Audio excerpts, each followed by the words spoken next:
It doesn't have to be exactly together. All right. 1, 2, 3. Yeah, because then when you see the audio later, that will like, oh, that's where we did the same. And then you can match it up. So Yeah. Perfect. All right. Well, hello, everybody. Welcome to the inaugural episode of Anything Remotely Human, the show where I hope to talk about the most interesting species on the planet, us, Homo sapiens, our descendants, our ancestors, politics, archaeology, history, science, music, anything remotely human. The clue is in the name. Can you tell that I've rehearsed this intro about 50 times before before the episode? I am thrilled to have the illustrious Mr. Beat as my first guest. He's the definition of a Renaissance man, father, teacher, YouTuber, musician, probably a poet, although I can't vouch for that. So, Mr. Beat, thank you for being my guest here today. It's an honor to be. I'm your first guest. This is like the biggest honor ever. So thanks for having me. Well, I feel like I've peaked too early, to be honest. You know, I should have. I'll tell that to every guest you have on after me. Okay? I make sure they know. That's it. I should have started with my mother-in-law or something, worked my way up. Oh. But let's hope she doesn't listen to this. Yeah, exactly. Of course, the link to Mr. Beat's channel is in the pinned comment down below. If somehow I manage to work out how to make a podcast, just go to youtube.com and search for Mr. Beat. I've learned so much about my adopted country, America, through his channel, and you'll definitely enjoy it. So, there we go. I hope that was a good enough introduction for you, Mr. I mean, you could have said more nice things about me, but that's okay. Yeah. He does look like an extra on Pumping Iron. You do see the odd zoomed out shot of Mr. Beat, and he definitely needs to cover his fitness routine on a YouTube episode at some point. It's a good stress reliever when you teach teenagers to like, oh, stupid kids, you know, when you're lifting the weights, you know. I'm sure that's probably why I quit teaching. I wasn't hitting the gym. I didn't have that stress relief.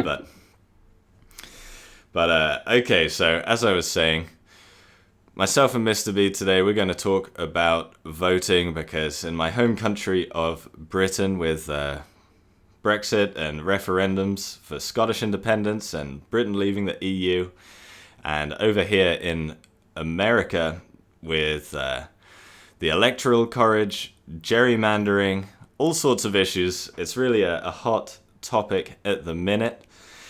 And yeah, I thought we would talk about it because I feel we both have bees in our bonnets about the current situation, perhaps. But before I ask you about voting, Mr. Beat, can I ask, do you consider America to be a democracy? Yeah, we're the United States is a democratic republic. I mean, it didn't really start out very democratic at all, as I hope most people realize. But over the years, we've embraced it more and more. I think starting with the Jacksonian era, and if you look at the progressive era especially, that's when we first had things like recall elections and referendums. And so, yeah, it's over the years, it's become a huge integral part of the United States. Yeah. Yeah, because to non-American listeners, to anyone in Britain, that might seem like a really stupid question because we consider a democracy any country where a meaningful vote selects the government. You know, we probably wouldn't consider somewhere like Russia a true democracy because how much does your vote count over there? But over here in America, there is this backlash against calling America a democracy in some circles, and it is tied to this, how do we decide how we should vote? Yeah, that's I think a lot of it originates with debates around the Electoral College, which, as you know, I had a video I made about that, and it was really controversial, just stating that I think that the Electoral College is antiquated and we need to reform it. Who knew that so many people would be triggered by that? Well, I'm going to bring up a referendum in Britain that my side or my favorite option lost later on. But for those that don't know, who perhaps don't live in America, what is the Electoral College briefly? It's the way that Americans elect the president and vice president. So when the actual Electoral College is made up of just a group of people called electors, and they are the actual ones who cast the votes. And every single state has a different way of doing it, but every state gathers, I guess, data about how their constituents actually feel, and so we call that voting. Like, well, we go to the voting booth and cast our ballots and all that, and then but the electors could actually vote for whoever they want, and they actually did in 2016. A few of them did, but yeah, it's those 535 that electors that actually they're the ones. So that's exactly, really, I don't want to complicate it too much, because if I do, it get like people are like, what? So we'll keep it as simple as that. It is. Yeah. Basically, there's no direct election for the president, but the electors from your state might use voting as a guide as to how they should pick a president, but there's no legal compulsion for them to use that as a guide. Right. But they could be a faithless elector, as the phrase goes, and that definitely has an impact on how Americans choose a president. I said 535. I'm an idiot. I always forget D.C., Washington, D.C. 538 electors, and so the majority, they have to get this majority, 270. One of the biggest issues people have with it is the winner-takes-all aspect of it. So if technically a candidate had, just a plurality that was well under 50% of the votes in the state, they win the state. They get all the electoral votes. There's only two states that split up their electoral votes, and that's Maine and Nebraska. And so the fact that it's winner-takes-all in each state, I think, is the thing that most Americans would agree is pretty outrageous. I'm surprised. I didn't expect Nebraska to be on that list. Yeah. That doesn't fit my stereotype of Nebraska. I lived in Nebraska for 4 years. In fact, in 2008, when I lived there, one of the electoral votes went to Barack Obama, and that was the district that I lived in, which is Omaha. Omaha, they're a little bit more. There's a more diversity of opinion. So yeah, I'm sure. Well, good for you, Nebraska. So how does this, I mean, there is the winner takes all aspect, which is similar in British elections, what we call first past the post, when we elect our MPs. And but as most electors do go with the vote in their state, what is your big issue with it? Why do you feel like it needs to be reformed if faithless electors are very rare? What's the negative impact on the system? We just don't have a voice. I mean, there's been a lot of, actually, I would argue for much of American history, a minority has actually ruled the majority. So you have the majority of Americans who they take a stand on an issue. There's 65-70% of Americans that have opinions on issues, and yet it's the 35% or 30% that actually they're the ones who have power.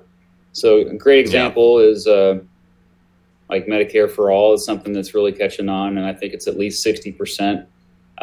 If you look at Congress or the executive branch, it's a very tiny group of people that actually are just straight out saying, "I want Medicare for all." There's a number of issues like that. Gerrymandering is another one. Like, it's ridiculous. Like, how many people are against gerrymandering from both political parties that just average people? But then Congress, it's so funny because the people that are in power the gerrymandering helps them stay in power, they're for it for some Yeah. reason. That's interesting. Yeah. What a surprise. I wonder if there's a correlation Yeah, there. What a yeah. surprise. What an interesting coincidence. So, Yeah, that is it's just, yeah, it's I definitely was gonna say, it's just people that are, people in power that are out of touch because they don't need to be in touch. Like, if you have a system that favors the people that are already in power, then why would you change that? Like,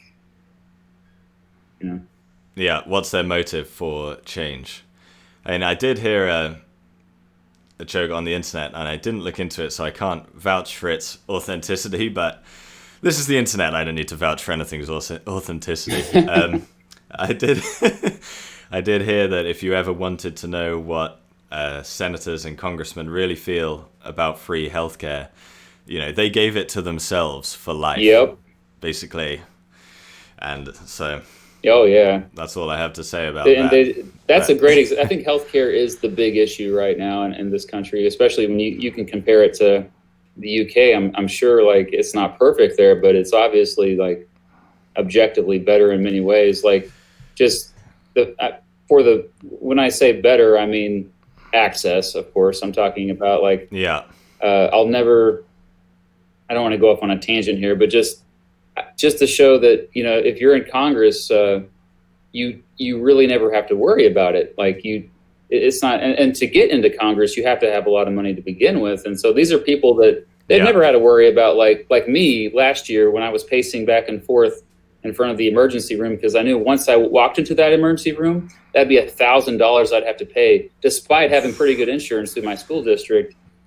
My appendix is sitting there bursting, but I'm like, I don't want to pay that, So yeah, they never had your typical person in Congress cannot relate to that. So no, that's true. And I often have debates with some of my colleagues at work who think that if you introduce free healthcare in America, then services is going to plummet. But in my experience of the NHS, you might have to wait a little bit for surgery that is not, life-threatening. I think my dad had to wait 2 months for a knee operation, but 2 months isn't a crazy amount of time. And you can also supplement it with private healthcare. So he did the surgery, which is the expensive part, on free healthcare, and then paid out of his own health insurance to stay at a private ward to recuperate, which is a bit more comfortable. And yeah, I had braces on my teeth for like 4 years, and it didn't cost me a penny growing up, and all these sorts of things. I'm gonna have to get braces for my daughter here soon. Yeah, go to England, lose a tooth, come back in 4 years. Yeah, no kidding. Yeah, but yeah, that is a point about voting. When you're not in touch like that, you don't have any skin in the game. Right. It's just like voting for endless war. Like, how many people in Congress have actually served in actual war? Like, I'm talking combat zones of war. Very few. So they don't even hesitate. In fact, they don't even have a relative or a friend that actually is done that. So, like, of course, they, and then they go and visit the troops, but they're visiting a base that's completely secure. Like, it's just that there's a disconnect there. And I think that democracy is one thing to kind of help. Hey guys, we exist, and these are our concerns. Listen to us, understand us. Obviously, it's not a perfect system, but I'm sure you're going to bring up the idea of mob rule too, because I hear that a lot. Well, that was going to be my follow-up question. Is there any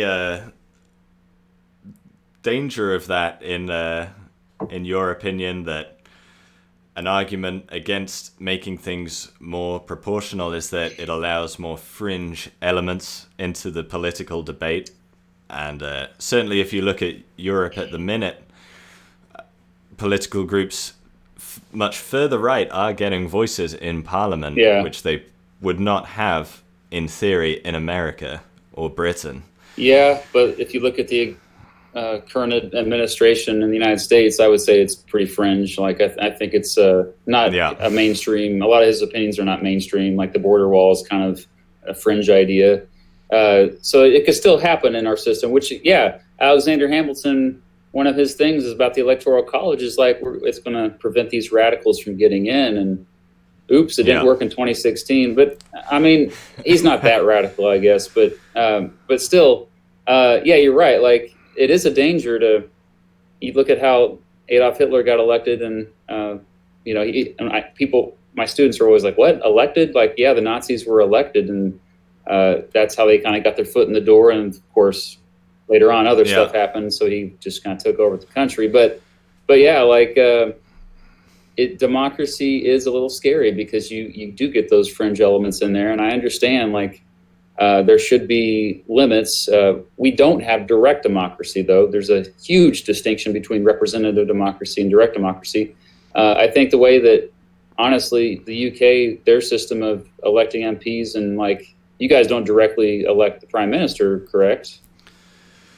Yeah, which I am dead against. But I understand the purpose of that, and we had the 17th Amendment in the United States got rid of state legislatures appointing senators for each state, which part of me even sees like, I kind of see where they were going with that, because your average voter is not the most informed.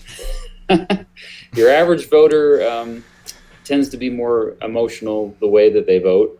Or superficial the way they vote, and so I understand. Like the snob in me is like, let's limit democracy so these idiots don't vote other idiots in. That you would be the best benevolent dictator. It's that sort of thing. Exactly. Yeah. I guess if your people are in charge, then there's no need for more representation. But right. That's all. It's that easy. Yeah. No, that's true. I mean, to compare it to the British system for any American listeners, in Britain we only elect our one local representative for Parliament, and it's a winner takes all. If your local MP wins in your area by one vote, he is the MP for your area. If more MPs are from one party than the other, then they get to pick the prime minister. The leader of that party becomes the prime minister. Mm-hmm. There is no vote for the leader of the UK, which is I don't know how unpopular it is with the average British person. You do have the capacity to unseat a prime minister at any election if they just have to lose in their area, but that's exceptionally rare. I can't even think of an example when that's happened. Well, what Ireland's doing with ranked choice voting, I think, is that's really, I think, going to be one of the things that makes. I mean, for one thing, getting rid of the winner takes all system is or first past the post that's the biggest thing that we need to reform. I think, or at least starting out with, and so that ranked choice voting, I think, is a way to solve that. You may have. When I say ranked choice voting, do you know what I mean? Or it's also called instant runoff or alternative choice. Yeah, but you can lay it down for us quickly, just in case anyone is unsure. I try. But so you have. It really encourages a lot more people to go in there. Like in the United States, we just have this duality, like duopoly, some people call it, of just either a Republican nominee or a Democratic nominee. But this would encourage more people to actually that are good candidates to to hop in. So say you have like 6 candidates that are on the ballot everywhere, every single part of the country. Everybody has, this hierarchy. And so this allows them to prioritize and like, okay, I'm just going to go to the voting booth and I'll just number it 1 through 6 from my favorite candidate to my least favorite candidate. And so you do that, and then if nobody gets at least 50%, a majority, then you basically have to keep going, keep counting the ballots, but start looking at the second choices. So the first thing you do is you get rid of the lowest scoring candidate of the first round. So that would be typically I think United States, like some third party candidate probably would be the first one. And then you look at everybody who voted for that 6th candidate, you look at their second choice, and then you count their second choices, and then you can add them all up again until you get a 50% majority. And sometimes that takes 2 rounds, sometimes 3 or even more. And it's a lengthy process. It's a bit complicated, but it seems to be more satisfying. Like people people think their voice actually is being heard for once, which I think is important. When you have so many people, like look what's happening in France with those, was it the yellow vest people? The yellow jackets or yellow vests. It's so simple. Yeah. All you got to do is like at least pretend like you're listening to them, which Macron doesn't seem like it seems like there's a little bit of lip service going on, but like people just want to be heard. It's just like working in customer service. Yeah. We've all worked in customer service at some point, I'm sure. Like, let them vent, and like, you can make a simple change if they feel like, oh, okay, yeah, I'm making a difference. That's what it's all about. Then you're going to have a stable society. Yeah, I mean, Australian viewers down in the comments, apparently Australia does use that voting system. Yep. So I'd be interested to hear from any of you guys, if I have any Australian viewers. Leave a comment. How do you feel it works in practice? Do you feel your voice is heard? Are you happy with how you choose your government? Because over in Britain, there was a referendum. I think you would call it a ballot initiative here in the USA. We call it referendums. You can call it a referendum as well. So there was a referendum to change the voting system in the UK to make it an alternative vote where you would put a first and second preference. And it failed, basically, in the referendum. It was rejected. I voted for it. I wanted to see it introduced. And when we've created devolved governments in the rest of the UK, in Scotland and Wales, and I'm not sure about Northern Ireland, they're a bit funny. Their government regularly collapses because they can't agree. But definitely in Wales and Scotland, they introduced alternative voting systems. And yet for our main national parliament, it was put to a referendum rather than just the government making that law. And I am not sure what to feel about that. On the one hand, I do like referendums. I like giving people the choice, the vote. I think a lot of issues with Britain leaving the European Union is that a lot of areas outside of London feel that they're not heard. And that was an opportunity for them to be heard and express their opinion, even though I disagree with the result. But I do feel like with referendums and things like that, it's changed my opinion on it. The vote against changing our election system and the vote for leaving the European Union, I'm not sure how I feel about referendums anymore, because I feel like in a referendum where there's a choice and one side can really appeal to tradition, one side can really appeal to patriotism, that really strikes a chord amongst voters who don't feel that they're being heard, who don't have a lot of time to look at the issues or the ability to look into all the issues. And I feel like it's a hard push to fight against tradition and fight against the narrative of your country being strong and independent. I don't know. That's why it didn't pass, is because of tradition. I feel that way. I feel like the argument against changing the voting system, there was a lot of, this is the traditional way it's done, and everyone understands it. You don't have to explain to anyone, which I don't think it would take much explaining, really. You would only have to hear it once, and then perhaps see it in practice at one election, and then you'd have the grips of it. It's not a crazy complicated system. There's like a 2-minute video on YouTube that explains it really well. I can send it to everybody. Exactly, yeah. But yeah, there was this appeal to tradition and simplicity, and it's struck a chord with a lot of voters. I don't know. That's interesting. Yeah, there's part of that in the United States too, the tradition aspect of people always bring up the founding fathers as if they are infallible, like as if they didn't have any flaws at all. But while the founding fathers were visionaries overall, I think whenever we say we want to be more democratic, that doesn't mean we want to be less of a republic. And I think that's really important to understand the republic side of it, because republic is basically just rule by law. You have a constitution that limits the power of the government.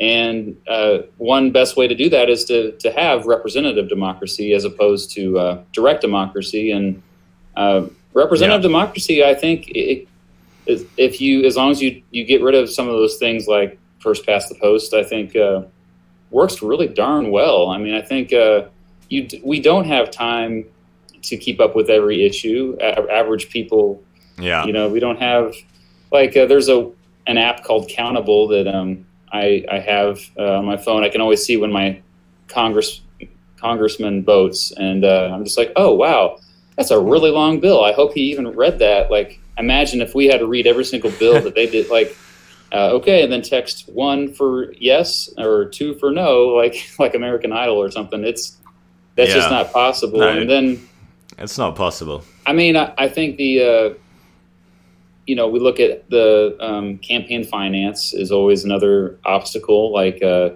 how essentially when a representative gets in there, though, they're constantly running for re-election, and they've got an ear to the big donors, but not an ear to the rest of us. So that's another issue that's related. But I think a lot of the problems people have, like when they say, oh, we're a republic, not a democracy, I think really what they want is they want less corruption in government. The current system isn't giving us that. In fact, it's giving us more corruption. So, absolutely. I mean, there is a huge problem, I feel, in the whole Western world with lobbying and its just ability to decide policy that is just dead against public opinion. Really holds back a lot of options, and free healthcare being the big example in America, perhaps, but there are others. I mean, with energy, renewable energy, and fossil fuels. So, do you think, with all of these problems, and we've said that there's little reason for the established political parties to come down on these things, do you feel like these issues will get addressed? There seems to be some movement towards that, at least in the Democratic Party, but I think we saw this in history if we can look back at the progressive era, what they did there, that was pretty amazing. Like, because that was a time when you had essentially just plutocrats that were controlling everything, and then when was that? When was the progressive era? The end of the 19th century.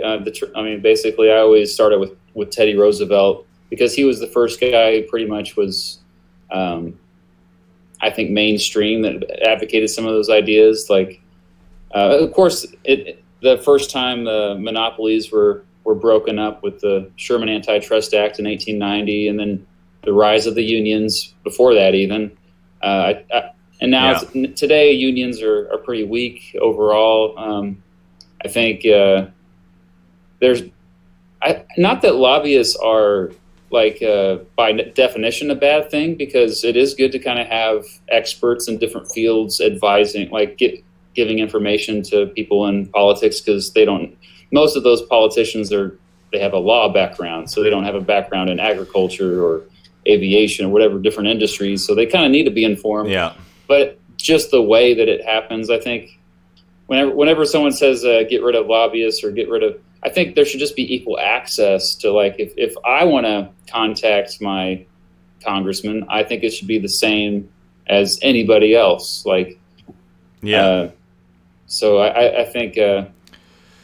Is lobbying really the politicians getting the expert's opinion anyway? Because if the purpose of lobbying was to get the expert's opinion, and by all means consult industry, but you would look at other places for that as well, universities, government departments. You mean those liberal universities? Those goddamn liberals. That's the thing. You look at climate change as a great example, because it's like, we're going to go to these people that are in the oil industry to get advice about climate change, because there's no conflict of interest there at all, right? Like, you got to consider conflicts of interest and bias. And same thing with people are like, well, how are we going to solve gerrymandering? Because this is another way that the powerful stay in power. It's like, well, for starters, you don't have to have Democrats and Republicans drawing up the districts. You could have independent groups that do this, and some states do, like California, I think, just implemented that. So it's possible. And also, you can use math and algorithms that are not as biased. You know, they just always make it seem like same thing with in the UK, the fight against alternative choice voting. It's like, well, I think, like, you know, we're smarter than you're giving us credit for. We can figure this out pretty easily. It's just like, you fear change, or you're just trying to protect your power that you already have, is really what I think is going on. Yeah, that's true. I mean, I know, not to get too political, but I did know that Mitch McConnell considered the latest law to get rid of gerrymandering a democratic power grab, as I think he referred to it, which pretty much sums up how he must feel about his chances in a more proportional system. Yeah. But well, and I understand that they at least some of them are honest about it. They realize that, like, because you look at the 2018 election, midterm election, as far as total numbers of voters, I think in the Senate, correct me if I'm wrong, but the Senate, the Republicans won Senate seats, they gained Senate seats, but I think Democrats had maybe almost as much, or if not more, votes. Let me search on that.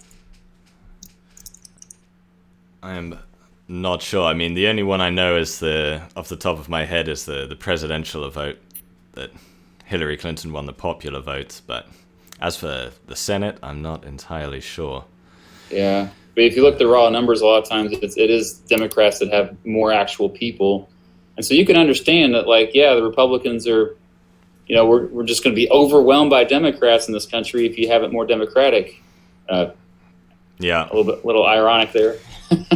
It's which you want to have minority voices heard, and a lot of what a government should be is to protect minorities, but all minorities, not just one group. Like, like all minorities. We don't want tyranny of the majority in any way, but we have tyranny of the minority. So anytime someone says tyranny of the majority or mob rule, it's like, well, yeah, there's corruption with the minority too. So it's not like an exclusive thing to a mob. So we're all humans. Yeah, I mean, to move it on to a slightly different topic, do you think any of these issues would be helped if the voting age was lowered? Because as you're a middle school teacher. High school. Correct? I used to be middle school. You used to be middle. The reason I say that is because the YouTube algorithm decided in its benevolence to show me Get to Know Mr.Beat or something like that. There's 2 or 3 years ago. Yeah. All about Mr.Beat. It appeared on my timeline a couple of days ago. That's an old video. Yeah, that's crazy. It is. Yeah.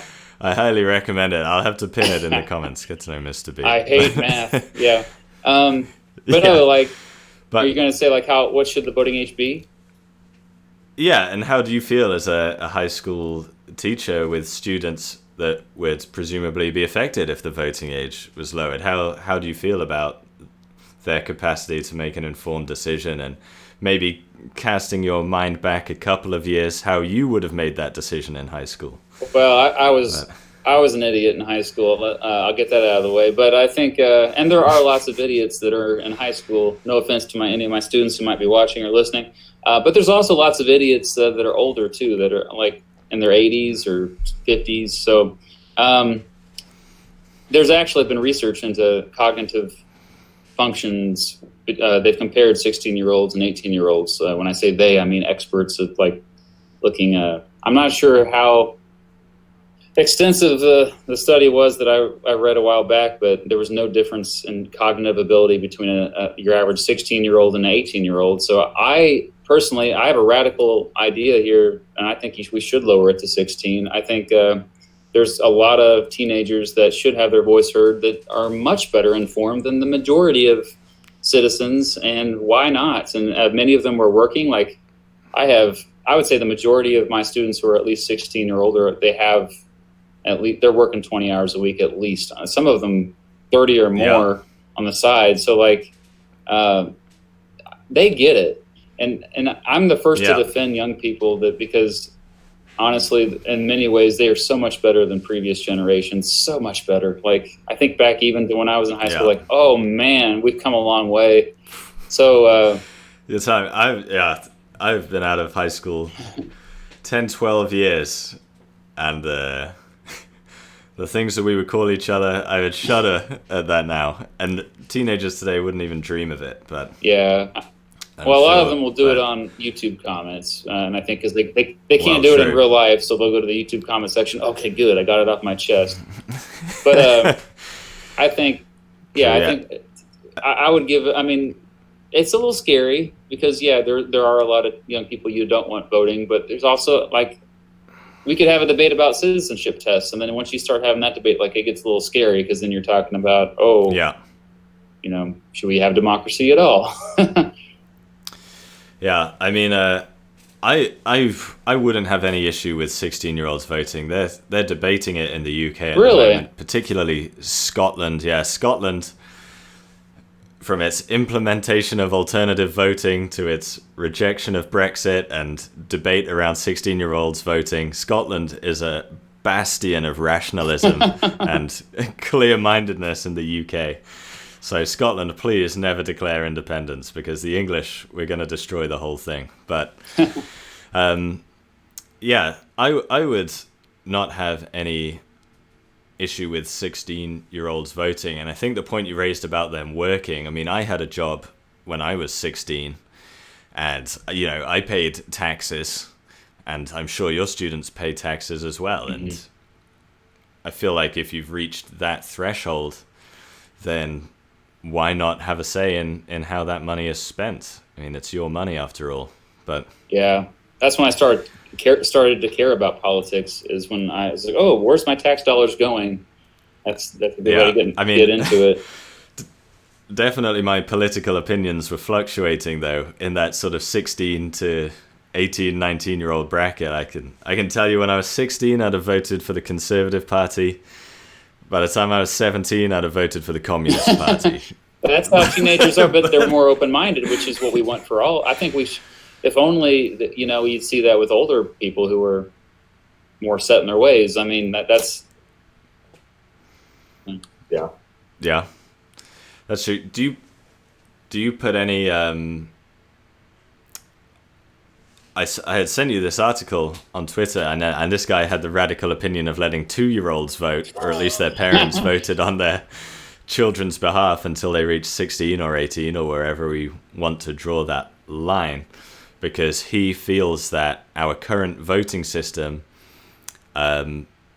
ensures that policies for older people are really enforced, and that policies with perhaps a more long-term vision, policies that affect younger people, are given less importance, and you could point to the fact that elderly people in the USA get supplemental health care that a young person would not get, or that issues affecting younger people like the cost of tuition are not really being addressed. Do you think that's fair to say, that it puts this emphasis on older people, our voting system? I mean, I get the point. I mean, having 2-year-olds vote is ridiculous in my opinion, but I could be wrong.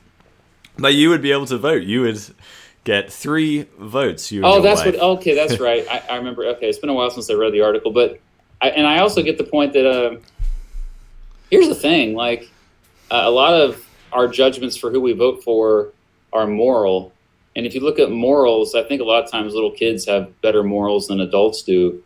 Like, because I look at my daughters and I'm like, you're just a better person than me. Like my oldest daughter, she's like, her friend was sad because her parents were out of town for like the week or something. And so she like made her this really elaborate card, spent an hour working on it. Like, wow, why don't we do that? It's like, I know. Oh my god. So yeah, the fact that it's more like these decisions oftentimes are moral. They're not like pragmatic or like, I guess more.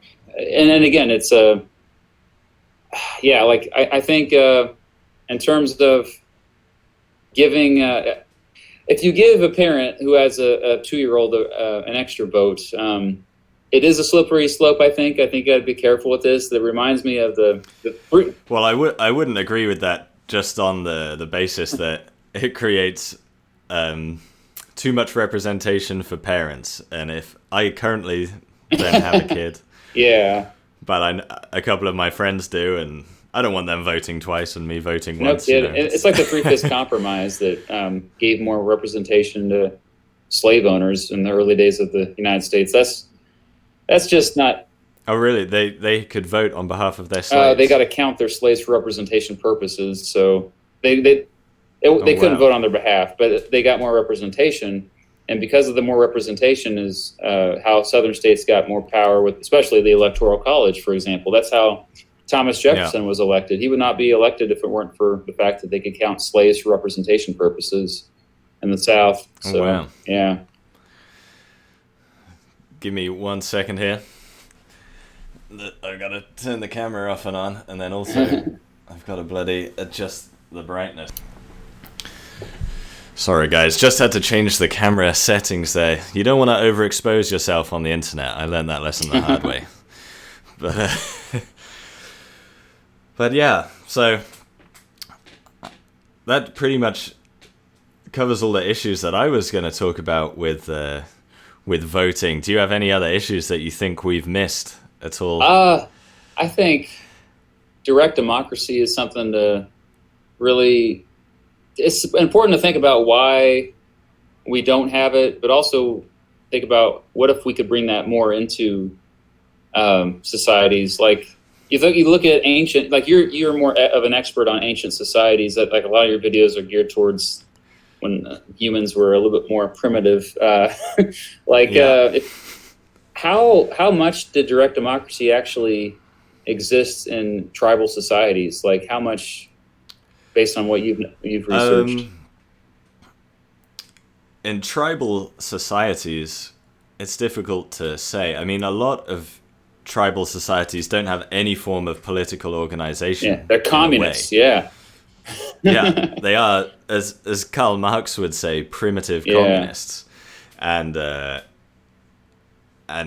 this notion of tribes having chiefs, some definitely did, but a lot of the times that was introduced by sort of colonial forces because they wanted someone to negotiate with, and they wanted someone who could basically sell land and agree to give away land.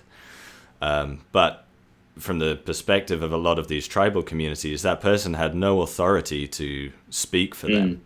And I think perhaps the most famous example of that might be the Iroquois, if I'm saying that correctly, Iroquois Confederation. They didn't have this centralized political leadership. So, well, even the Cherokee later on, like there was like a side group that was doing negotiations and then there was another group like, what are you doing? Like, it was just such a weird thing that, like, well, I guess we have to pick somebody to make deals, and I don't know, it is weird. Yeah, it is weird. So. As for other societies in like sort of classical Greece, I mean, they had direct democracy, but they also had the ability to own slaves and therefore not do a lot of work. The citizens who were voting, and someone can correct me if I'm wrong in the comments, but citizens who were voting perhaps could invest much more time in the political system than we can now realistically, and certainly their bills would not be 500 pages long, and how we would overcome these obstacles would be pretty difficult. But I know in at least regional governments in Switzerland, they do have direct democracy, at least in some Swiss cantons. As for how that affects it, I'm not sure, but you can see at least the effects of referendums here in the USA, I mean, in the state that I live in, Oregon, there's been a lot of progressive laws that have been introduced through referendums. The most famous example being cannabis, which is sort of slowly, well, not even that slowly, it's spreading across the USA on the backs of these referendums, because for some reason it's just not politically viable for politicians to support that position. So it's put to the people. Despite the fact that it's 70% of people approve of legalization of marijuana, which is another example of how they're out of touch, that our voices are not being heard. So yeah, referendums are promising. It is usually at the local level. It's usually at the city or county level even. So when you get state referendums, I think that's a really good thing sometimes. Well, I mean, yeah, definitely. I mean, for any people watching, I can safely say I've lived in the world of legalized marijuana for 3 years now, and society has not collapsed. I still go to work Monday or Friday. Maybe your average teenage cashier is a little bit more groggy than usual, but that's probably the only noticeable side effect. But yeah, I mean, Oregon, in terms of voting, is really on the cutting edge. I hadn't seen this before I moved here. Coming from the UK, I have to physically go to a polling station to vote. I could get an exception of mail-by voting, but I would have to apply for that. Whereas here in Oregon, everyone votes by mail. Your ballot just arrives at your house with a booklet on who all the candidates are, on their positions on issues, and you vote the way you want to vote, and you have like 2 weeks to drop it off at a ballot box, which are positioned all around town. It's just like a secure post box, secure mailbox. And I think that's a fantastic system, to be honest. It gives you time to look over the candidates. Their positions are clearly spelled out for you in this booklet. And there's automatic voter registration. Everyone who's registered to vote gets this ballot at their house, and turnout is always really high. Mm-hmm. And it's no surprise, because you have 2 weeks to think everything over and make an informed decision. So how does voting work in Kansas? It's horrible. I take it it's not that way. That sounds really amazing in Oregon, by the way. That's crazy. But yeah, we have to. It's a pain in the butt to get registered. My wife had a lot of issues getting registered. By the way, she's a big fan of your channel. She wanted me to let you know. Well, thank you very much. And as far as there's actually we made national news with our former Secretary of State, who actually lost the race for governor, Chris Kobach. He made it harder to vote. And then even there's cases of voting stations, polling stations getting shut down for no good reason at all. Similar things happen in Georgia. I mean, it's just like, it should be one of the easiest things in the world. And also, we should get Election Day off. I think it makes much more sense that Election Day itself should be a day that, it's all completely focused on everybody voting that can possibly vote. Or at least do it on the weekend. I mean, in the UK, I think it's always on a Thursday, and it's like, why? You could make it any day, or you could give us the day off. Yeah, there's a good reason for it being on Tuesday. Somebody made a video about that. I forgot the reasoning, but yeah, like it used to be in the early days of the country. They give you a big giant period because it took forever for things to travel. But yeah, like you said with Oregon, like 2 weeks, they mail it to you. That's another good option. I just think we should have another day off just because people work too much. But yeah, it should be the easiest thing ever. And I understand the concerns about hacking with voting machines because the technology has not kept up. And I don't even know why the USA needs voting machines. Why can't it just be pencil and paper? Why do we even have to introduce that area? I mean, you're already going to the polling station. Why does it even need to be a machine? Well, my assumption is that it's more efficient, it's easier, but also maybe a little bit more secure theoretically. It's not. It's actually less secure. But I like the. Are votes counted by machine here? Is that what it is? Well, I can't speak for the entire country. I know in Kansas they are, and I know that one good thing about that Kansas does do is we have there's a paper trail like after it's Yeah. so I like they keep everything in case there's any issues. But yeah, you heard. I mean, I don't know if you remember or how much you know about the election of 2000 and in Florida with the butterfly ballots and all the issues they had with that, but. You just want to avoid all that stuff whenever possible. I feels like their voting system is always a little bit. It's like 10 or 20 years behind where current technology or where we should be. It's like, can't they figure this out? And it seems. And they tried after the election of 2000 to make improvements in a lot of places, but because they got extra funding from the federal government, and still there's issues. And like there was like that 12-year-old that hacked right into one of the voting machines. Like, I was like, oh gosh. They all some kid in his basement. But there is also the problem with in a lot of states where someone might win the ballot initially, and so there's this big pressure from them on the electoral commission or whoever validates the vote to declare a winner before all the votes have been counted, votes by mail, all these sorts of things, which I know in Georgia was a huge factor in this last election. The Democratic Party refused to concede until every vote had been counted. Yeah. And, I mean, Georgia was interesting too. Why not? You saw these voting locations where the lines were really long and people were waiting for hours. I'm like, that doesn't sound right. Like, not that many people are voting. There's something suspicious going on. That's a red flag. If you see, because the numbers for midterm elections, I've seen like 50% of eligible voters voted, which is really high for midterm. Like it was like Yeah. But still, you wouldn't see people waiting in line for hours just to vote. Come on. There's something going on. I don't want to be a conspiracy theorist here, but like it seems that there's certain people that don't want people to vote for some reason. So yeah. I didn't want to have to get my tinfoil hat out for my inaugural episode, but I got plenty of tinfoil hats. No.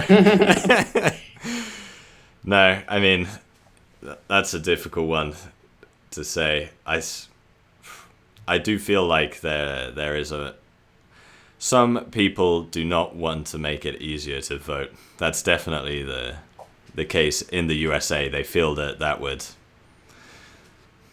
lessen the system, and they, if you have to line up, then you have to line up. If you lose a day's pay, then you lose a day's pay. That's the price for voting, but it doesn't need to be this hard, honestly. I mean, yeah. Now that I've seen the Oregon system, I tend to believe that every vote should be done by mail. There's no widespread fraud going on. You only get sent the one ballot.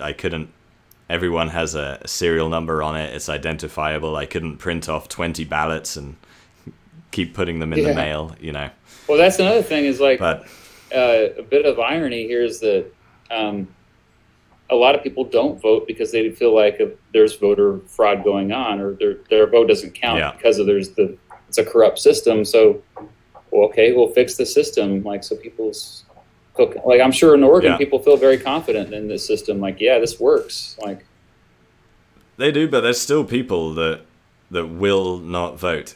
I was speaking to a couple of my colleagues, and I could not get them to vote in the last election. And they're registered. The ballot box arrives at their house. All they have to do.